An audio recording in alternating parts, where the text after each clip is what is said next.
Hai semuanya, ketemu lagi dengan aku, Anggi Angelina, dari jurusan Teknik Informatika Universitas Islam Negeri Riau. Baiklah, kali ini saya akan menjelaskan tentang kaidah penulisan tata tulis karya ilmiah. Selamat menyaksikan.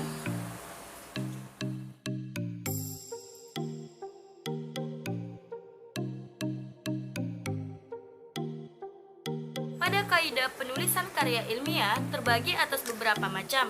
Yang pertama yaitu penggunaan huruf, yang kedua penggunaan angka atau lambang, yang ketiga penulisan, yang keempat ada pemenggalan kata, dan yang kelima ada tanda baca.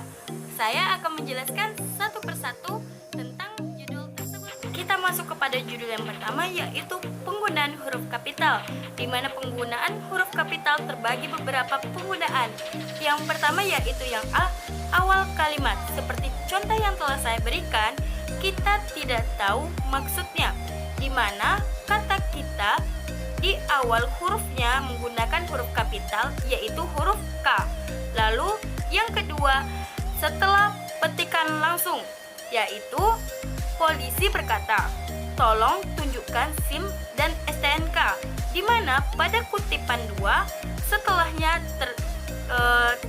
ada huruf yaitu T, yaitu huruf kapital. Lalu yang ketiga, penggunaan huruf kapital pada gelar, keturunan, dan juga agama, yaitu contohnya Sultan Hasanuddin. Lalu kenapa contoh kedua saya menyebutnya salah, di mana katanya yaitu beliau baru dinobatkan menjadi sultan, karena sultan yang dibuat pada huruf kapital tidak diikuti dengan nama. Karena tidak diikuti dengan nama, maka penggunaan sultan seharusnya menggunakan huruf biasa atau kita sebut dengan huruf kecil.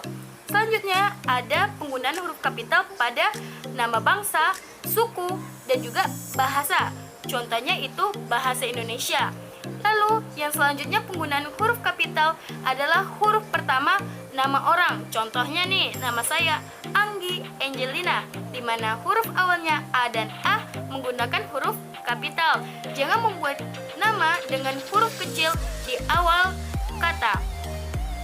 Lalu selanjutnya penggunaan huruf kapital pada nama jabatan.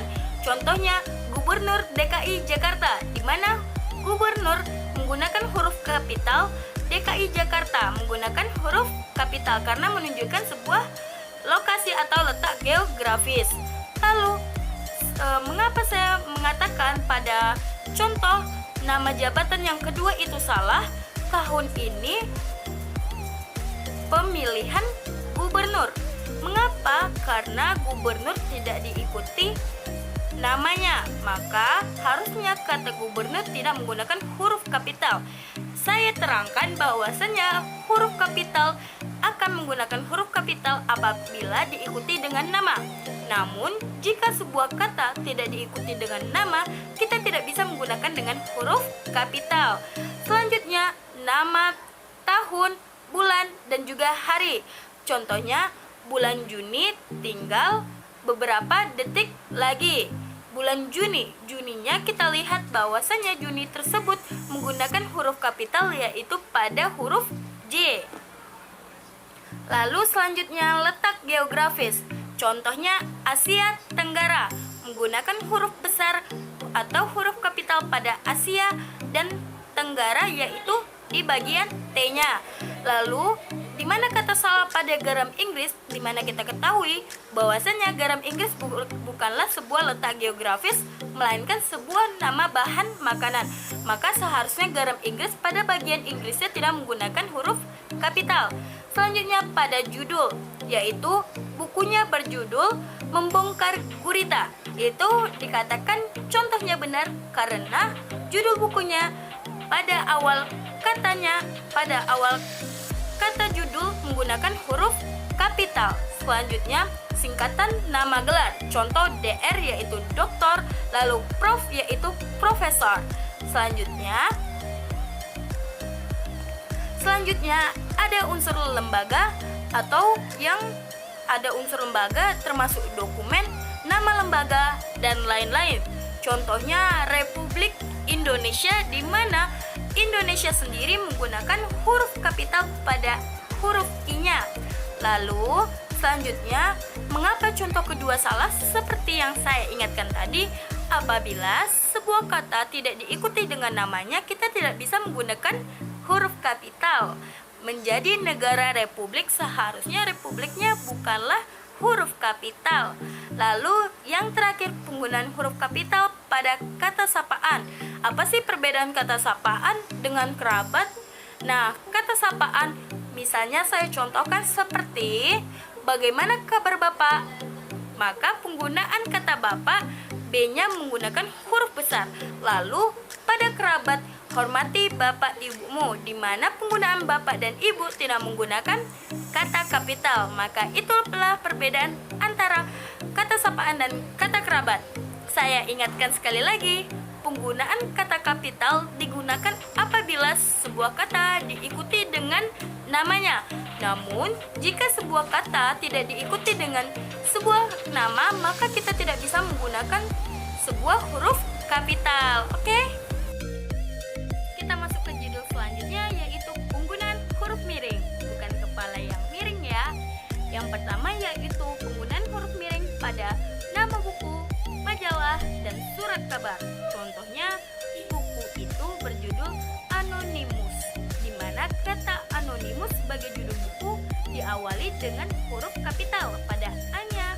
Lalu penggunaan kata miring pada penggunaan huruf miring pada kata ilmiah. Contohnya, nyamuk demam berdarah kita sebut dengan Aedes aegypti, di mana Aedes aegypti-nya menggunakan huruf miring. Lalu selanjutnya penggunaan huruf miring pada kata yang belum baku. Beliau memang gak tahu, di mana kata enggak itu adalah huruf yang tidak baku. Dan yang terakhir, penggunaan huruf miring pada huruf yang dianggap penting. Contohnya, apalagi, lagi pula. Dan kita penggunaan huruf tebal. Penggunaan huruf tebal biasa kita sebut juga dengan bold, di mana kata huruf tebal ini digunakan kata yang dianggap penting. Dan untuk penulisan biasa atau kita catat dengan menuliskan tangan, itu menggunakan 2 garis bawah. Next, selanjutnya yaitu penggunaan angka, lambang, dan bilangan, di mana pada kaidah kebahasaan Indonesia terbagi 2 penggunaan angka. Yang pertama yaitu penggunaan angka Romawi, dan yang kedua penggunaan angka bahasa Arab, di mana angka Romawi seperti yang telah saya jelaskan di slide, dan angka Arab yaitu 0 dan 1 dan seterusnya. Lalu contoh nih, angka Romawi yang digunakan pada kehidupan sehari-hari yaitu pada bab buku. Contohnya bab 1 pendahuluan. Kita tadi sudah menjelaskan tentang contoh angka Romawi. Lanjut ke selanjutnya yaitu tentang angka Arab, di mana digunakan beberapa yaitu pada panjang, lebar, luas, dan isi. Lalu ada nilai uang, satuan waktu, kuantitas atau jumlah. Nah, contohnya ada 5 cm, ada pukul 16:15 waktu Indonesia Barat, dan tahun 2020. Selanjutnya yaitu karangan dan ayat-ayat kitab suci. Nah, saya contohkan yaitu surat Yasin ayat 9 atau surat Al-Baqarah ayat 138. Baik, selanjutnya yaitu ada nomor jalan, nomor rumah, nomor kamar, dan nomor lain-lain.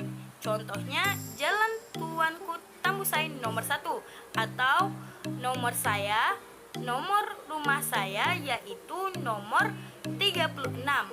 Lalu ada D, bilangan agar mudah dieja. Contohnya pesta itu dihadiri 2 perempuan dan 2 laki-laki. Dan contoh lainnya, dia sudah 2 kali tidak hadir. Dan penggunaan angka Arab lainnya yaitu bilangan akhiran an. Contohnya tahun 50-an, tahun 70-an, tahun 90-an, dan an-an lainnya. Dan selanjutnya yaitu penggunaan kata serapan. Siapa yang tahu tentang kata serapan? Kata serapan merupakan kata yang terdiri dari berbagai macam bahasa, baik itu bahasa asing maupun bahasa daerah. Bahasa asing bisa saja negara Inggris, negara Malaysia, negara Portugis, berbagai negara yang menjajah kita dulu, sehingga bahasa Indonesia sendiri tercampur dengan bahasa asing. Lalu penulisan kata serapan terbagi menjadi dua. Pertama, kata serapan 1 yang biasanya tidak ada masalah, namun pada kata serapan 2 terdapat beberapa permasalahan karena banyak orang Indonesia yang belum mengerti tentang peraturan penggunaan bahasa. Contohnya, penulisan kompleks malah ditulis kompleks. Lalu bahasa daerah yang belum baku itu disebut dengan kata serapan. Contohnya, lu lebay